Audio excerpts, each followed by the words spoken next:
सो गए इसको बताइए। सो गए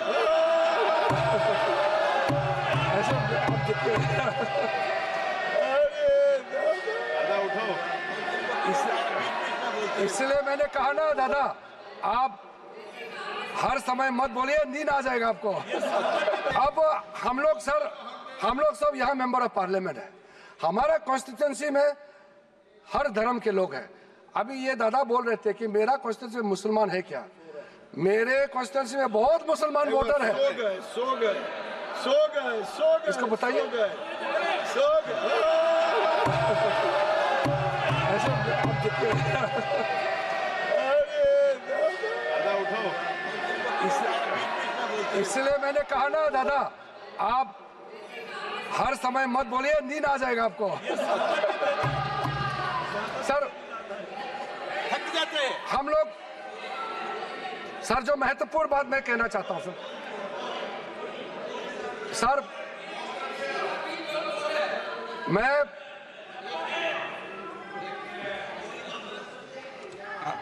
कोई स्पीच हो तो फिर सो जाओ क्या सदन में?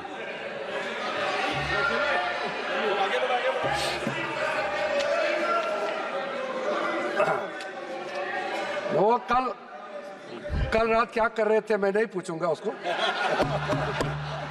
सर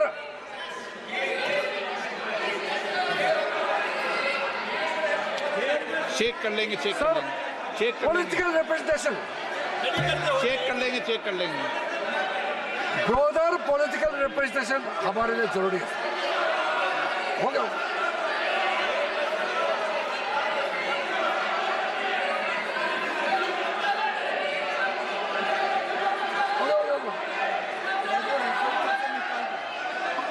उसको निकाल दीजिए सर। मैं इसको देख लूंगा, कार्रवाई से हटा दूंगा।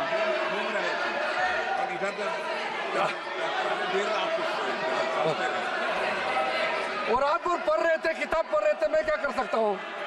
मैंने उसको कार्रवाई से हटा दिया है। प्लीज। मैं पॉलिटिकल रिप्रेजेंटेशन के बारे में कहना चाहता हूँ।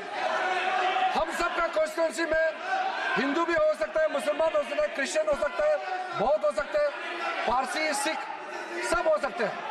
इसलिए मेंबर्स ऑफ पार्लियामेंट को किसी भी धर्म से जोड़ना सही नहीं है। हमने ये नहीं कहा कि वक्फ बोर्ड में इस धर्म को लेके आना चाहिए, हम नहीं कह रहे। हम ये कह रहे मेंबर ऑफ पार्लियामेंट वहां मेंबर होना चाहिए। अब वो मेंबर ऑफ पार्लियामेंट अगर हिंदू है या अगर क्रिश्चियन है तो हम क्या कर सकते हैं? अगर किसी कॉन्स्टिट्यूंसी से किसी एमपी को चुन के भेज दिया by virtue of being member of parliament, अगर वो बोर्ड में मेंबर होता है तो क्या हम उसको चेंज कर देना चाहिए उसके धर्म को? ये बेसिक बात है सर। इसलिए सर ये बिना मतलब का ये इशू उठा रहे हैं सर। उसके बाद सर अब मैं सर एक इंपॉर्टेंट बात बताना चाहता हूं। वक्त बोर्ड को अच्छा से चलाने के लिए वहां टैलेंटेड लोग चाहिए, जानकारी लोग चाहिए। ऐसे किसी को आप उठा करके किसी वक्त में मेंबर नहीं बना सकते हैं सर। इसके लिए जो रिकमेंडेशन हमको मिला है, हर कमिटी और जो जेपीसी से भी रिकमेंडेशन मिला है, मैं उसी को बता रहा हूं। Diversified talent pool, administrative skill वाला, जो जिसका अच्छा नॉलेज है, ऐसे लोगों को हम लोग बोर्ड में लाना चाहिए। अच्छे ऑफिसर्स को वक्फ बोर्ड को मैनेज करने के लिए उनको ऑफिसर के हिसाब से वहां नियुक्त होना चाहिए। ये सब बातें हमने रखा है। ये सारा आपका रिकमेंडेशन है। हम बार बार आपको बता रहे हैं, याद दिला रहे हैं, आपका रिकमेंडेशन है, इंप्लीमेंट हम कर रहे हैं। आपको समझ में नहीं आ रहा है। और सर खास करके जो बच्चे और महिलाओं के लिए हमने काफी ध्यान रखा है, ताकि कल को ये एक्ट पास हो जाने के बाद कोई मुसलमान बच्चे या महिला किसी तरीके से उनको इंसाफ मिलने से वंचित रह जाए, ऐसा नहीं होना चाहिए। इसके लिए ठोस प्रावधान हम लोगों ने यहाँ रखा गया है। और सारा जो वक्फ प्रॉपर्टी का जो भी जो प्रोसीड से जो भी उसका इनकम होगा ये सिर्फ मुसलमान कम्युनिटी का वेलफेयर के लिए ही खर्चा होगा। और हम चाहते हैं जब मुसलमान समुदाय को हम लाभ पहुंचाना चाहता है तो हम खास करके गरीब मुसलमान महिलाओं के लिए जो बैकवर्ड है उनके लिए हम कह रहे हैं आप लोग का हाथ छोड़ेंगे तो आप लोग तो कभी भी इनको कोई मदद देने वाला नहीं है इतने सालों तक, इसलिए हमको ये प्रावधान करना पड़ रहा है। अंत में सर, आदरणीय प्रधानमंत्री जी ने जो स्लोगन दिया है, हमारे एक मंत्र इस सरकार का है, सबका साथ सबका विकास। और ये कह रहे हैं कि मैं मुसलमान नहीं हूं इसलिए इस बिल में मुझे नहीं बोलना चाहिए। ये तो बहुत आपत्तिजनक वाला बात है। क्या कोई मंत्री बनने के लिए इस देश का किसी भी मंत्रालय को संभालने के लिए क्या पर्टिकुलर एक धर्म का जाति का होना चाहिए क्या? बार बार वो कह रहे हैं कि मैं मुसलमान नहीं हूं इसलिए मुझे नहीं बोलना चाहिए। ये बहुत गलत बात उन्होंने कहा, मैं इसका आपत्ति दर्ज करना चाहता हूं। सर,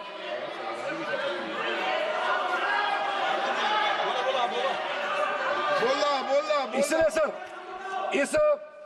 इस बिल को इस सदन में रखते समय मुझे बहुत ही खुशी तो मिल रही है, साथ साथ में एक भावना भी है मेरे मन में कि एक नॉन मुस्लिम,